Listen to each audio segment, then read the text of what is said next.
अगर कुछ तीखा चटपटा खाए के मन करत होखे ना त इ चटनी बनाइब जा। एकरा खातिर हमनी के चाही कच्चा टमाटर और इके बनावल ना बहुत ही आसान ह।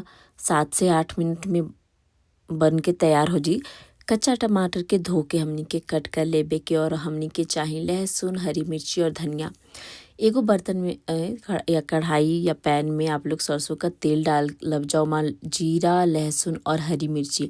मिर्ची आपके जितना तीखा रखे के बा वो हिसाब से और धनिया और थोड़ा सा नमक डाल लेबे के ताकि हमनी का टमाटर अच्छा से पक जाई, गल जाई अच्छा से, तबे बढ़िया चटनी बनी। और एक हमनी के बीच बीच में चलावत रहे कि थोड़ी देर 2 से 3 मिनट तक भूनला के बाद ही टमाटर जल्दी पक जाला, ज़्यादा टाइम भी ना लगेला। वीडियो अच्छा लगी तो हमके कमेंट में एक बार जरूर बता देव जा। और एक के ना आप लोग सिलबट्टा अगर बात ओपर पीस लीजिए, हमारे पास नहीं खे तो हमें के चॉपर में चॉप के देनी है।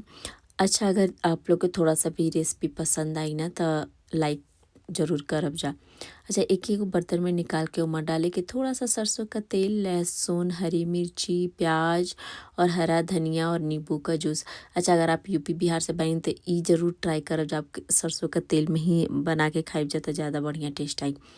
रेसिपी अगर ट्राई करत नहीं जा तक एक बार बताइब जा कि हाँ हम तहार रेसिपी ट्राई करनी है। अच्छा एक के हमनी के ना गर्मा गर्म आप लोग लिट्टी के साथ में या फिर गर्मा गर्म चावल भात के साथ में या फिर आप लोग जवार का रोटी के साथ में खैनी का टेस्ट बहुत ही बढ़िया लागेला। ट्राई करब जा, कमेंट में बताइब जा। अगर आप लोग हमके इंस्टा पे देखा तनी जा तो आप लोग वीडियो देखा तनी जा लेकिन फॉलो नहीं खींचा कर